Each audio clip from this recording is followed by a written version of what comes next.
വാ വാ വാ. ഇതെന്തോ പറ്റി? വിളിച്ചപ്പോ നിങ്ങൾ ഇങ്ങോട്ട് വരുന്നില്ലെന്ന് പറഞ്ഞിട്ട് ഇതെന്താ പെട്ടെന്ന് തീരുമാനം മാറ്റിയേ? എടാ, മക്കള് വലുതായ പിന്നെ തീരുമാനം എടുക്കുന്നത് നമ്മളല്ലല്ലോ. അവരുടെ തീരുമാനങ്ങൾക്ക് നമ്മൾ വഴങ്ങി കൊടുക്കല്ലേ.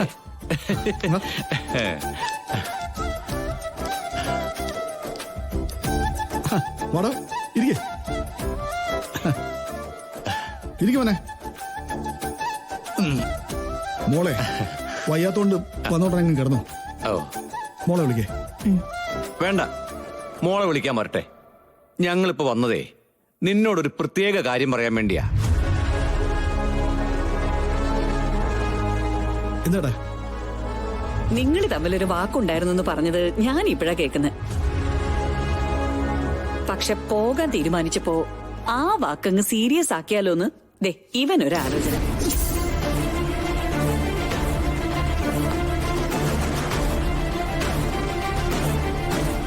എന്താ?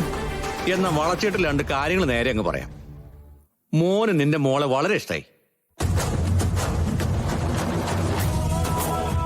എന്നാ പിന്നെ ഒരു ആലോചനയായിട്ട് ഇതങ്ങ് പ്രൊസീഡ് ചെയ്താലൊന്ന് കരുതി. അതാ ഈ വരവിന്റെ ഉദ്ദേശം.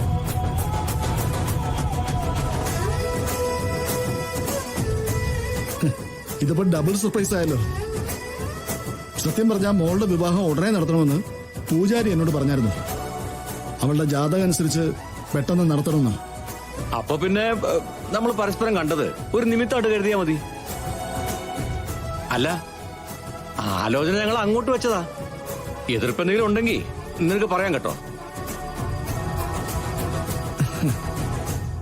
എടാ, എന്റെ മകളെ അവക്ക് ഏറ്റവും സന്തോഷം കിട്ടുന്ന സ്ഥലത്തേക്ക് പറഞ്ഞയക്കണം എന്നാണ് ഞങ്ങൾ ആഗ്രഹിക്കുന്നത്.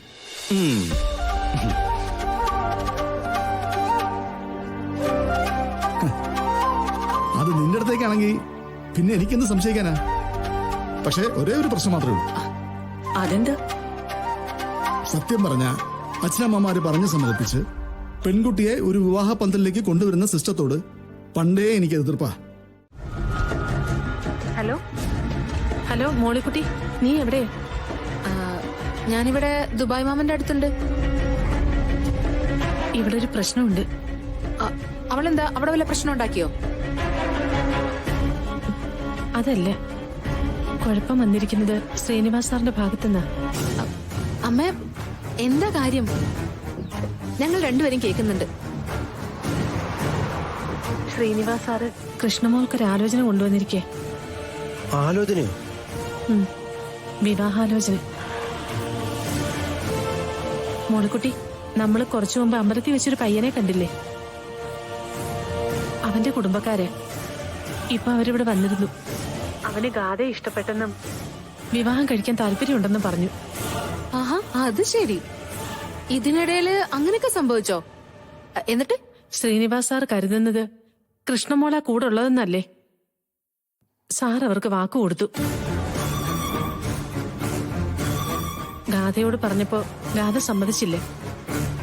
അവസാനം സാർ എന്നെ ഏൽപ്പിച്ചിരിക്കെ. സാർ പോയിട്ട് വരുമ്പോഴേക്കും ഗാഥമോളെ പറഞ്ഞ് സമ്മതിപ്പിക്കാൻ. അല്ല തങ്കം, ഏതായി കക്ഷി? അത് ശ്രീനിവാസ് സാറിന്റെ ഒരു കൂട്ടുകാരന്റെ മകനെ. അവര് പണ്ടെപ്പോഴോ അങ്ങനൊരു വാക്ക് പറഞ്ഞിട്ടുണ്ട് പോലും. ഇതിപ്പോ കേട്ടിട്ട് ഒരു നല്ല കാര്യമായിട്ടാ എനിക്ക് തോന്നുന്നത്. എന്ത്?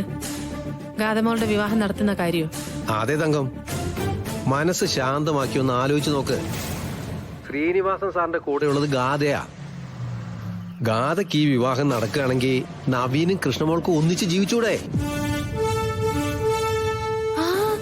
ദുബായ് മാമ, അത് ശരിയാണല്ലോ. പക്ഷേ അങ്ങനെ നമ്മൾ ആഗ്രഹിച്ച മതിയോ മോളെ? സമ്മതിക്കേണ്ടത് ഗാഥയല്ലേ. എങ്ങനെങ്കിലും ഗാഥയെ കൊണ്ട് ഈ വിവാഹത്തിന് സമ്മതിപ്പിക്കണം. ഗാഥ ശ്രീനിവാസ സാറിന്റെ അടുത്ത് നിൽക്കുമ്പോ തന്നെ കല്യാണം നടക്കണം. നമ്മളൊക്കെ ആഗ്രഹിക്കുന്ന പോലെ നവീന്റെ ഭാര്യ കൃഷ്ണ തന്നെ. ശരിക്കു പറഞ്ഞ ആക്സിഡന്റ് നടന്ന് ഗാഥ ഇവിടെ എത്തിയത് പോലും അതിനായിരിക്കുമെന്നാ എന്റെ മനസ്സ് പറയുന്നത്. എനിക്കൊന്നും മനസ്സിലാവുന്നില്ല. തങ്കം, ഒരു കാര്യം ചെയ്, ഫോൺ വെച്ചു. ഞാനേ മോളിക്കുട്ടി അങ്ങോട്ട് അയക്കാം. മോളിക്കുട്ടി വന്നിട്ട് എല്ലാം വിശദമായിട്ട് പറയും. സാറ് വരുമ്പോഴേക്കും എന്തെങ്കിലും ഒന്ന് തീരുമാനിച്ചേ പറ്റൂ.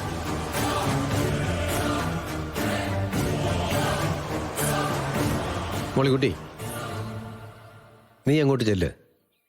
എന്നിട്ട് ഗാഥയെ കൊണ്ട് ഇത് സമ്മതിപ്പിക്കണം. അല്ലാതെ പിന്നെ എടുക്കുമ്പോ തന്നെ ഞാൻ ചോദിച്ചല്ലേ ഇതൊക്കെ ആർക്കാന്ന്. അപ്പൊ എന്താ എന്നോട് പറഞ്ഞേ? ഓഫീസിനുള്ള സ്റ്റാഫിന് കൂടിയാണെന്ന്. അല്ലായിരുന്നെങ്കിൽ എന്തായിരിക്കും സംഭവിക്കുക? കൂടി വന്ന ഒരെണ്ണം എടുക്കും, നിർബന്ധിച്ച 2 എണ്ണം, അതിൽ കൂടുതൽ എടുക്കുമായിരുന്നു. ആ, അതില്ല. പക്ഷെ എനിക്കിന്ന് എത്ര വാങ്ങി തന്നാലും മതിയാവില്ലായിരുന്നു. അത്രയ്ക്ക് സന്തോഷമുള്ള ഒരു കാര്യം നടന്നിട്ടുണ്ട്.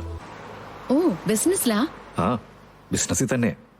പക്ഷേ നടന്നത് എന്റെ മെടുക്കൊണ്ടല്ല, ഗാഥയുടെ കഴിവുണ്ടാ. അതിന് ഞാൻ ബിസിനസ്സിൽ എന്ത് ചെയ്തു?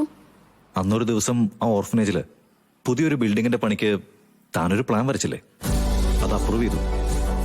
അപ്രൂവ് ചെയ്തു എന്ന് പറഞ്ഞാലേ അത് ചെറിയ സ്ഥലത്ത് നിന്നൊന്നുമല്ല, അവരുടെ ഹെഡ് ഓഫീസിൽ നിന്നാണ്.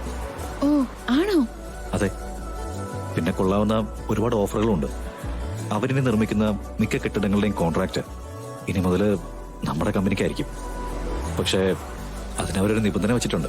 എന്താ അത്? ആ ഡിസൈൻ വരച്ച ആളെ കൂടെ തന്നെ പിടിച്ചോണം, കൈവിട്ട് കളയരുത്. അതാ ഡിമാൻഡ്. ഇതൊക്കെ ചുമ്മാ പറയുന്നതാ. എടോ, കാര്യമായിട്ടാ. തന്നെ ചേർത്ത് പിടിക്കേണ്ട കാര്യമായതുകൊണ്ടാ ഞാൻ ഓക്കെ പറഞ്ഞത്. പ്രൊജക്ടുകൾ ഏറ്റെടുത്താല് കൂടെ ഉണ്ടാവുമല്ലോ അല്ലേ? നമുക്ക് നമ്മുടെ ജീവിതം ഡിസൈൻ ചെയ്യുന്ന പോലെ മറ്റുള്ള കുറെ ആളുകൾക്ക് അവരുടെ ജീവിതം ഡിസൈൻ ചെയ്ത് കൊടുക്കാം. അത് നല്ലതല്ലേ? നല്ലതാ. പിന്നെ തനിക്ക് വേറെ എന്തെങ്കിലും ഒരു ഗിഫ്റ്റ് കൂടി വാങ്ങിത്തരണമെന്ന് എനിക്ക് ആഗ്രഹമുണ്ട്. എന്താ വേണ്ടേ? എനിക്കൊന്നും വേണ്ട. അത് യൂഷ്വലായിട്ട് പറയുന്ന മറുപടിയാണ്. എന്തെങ്കിലും ഒരു കാര്യം താൻ ഇഷ്ടപ്പെട്ട് പറയുകയും അത് സാധിച്ചു തരാൻ എനിക്ക് കഴിയുകയും ചെയ്താൽ ഞാൻ ഹാപ്പി ആയിരിക്കും. ഷോ, ഞാൻ ശരിക്കും പറഞ്ഞതാ. എനിക്കിതേ ഇതൊക്കെ തന്നെ മതി. പറ്റില്ല. വേറെ എന്തെങ്കിലും കാര്യമായിട്ടുള്ളൊരു സമ്മാനം തനിക്ക് വാങ്ങിച്ചു തന്നേ പറ്റൂ. എങ്കിൽ പിന്നെ നമുക്ക് ഒരു കാര്യം ചെയ്താലോ? നമുക്കൊരു പാദസരം വാങ്ങിച്ചാലോ? അയ്യോ, അതൊന്നും വേണ്ട നവീൻ. ഞാൻ പറയുന്നത് കേക്ക്. ഈ കാര്യത്തിൽ താൻ നോ പറഞ്ഞു കഴിഞ്ഞാലും ഞാൻ വാങ്ങിക്കും.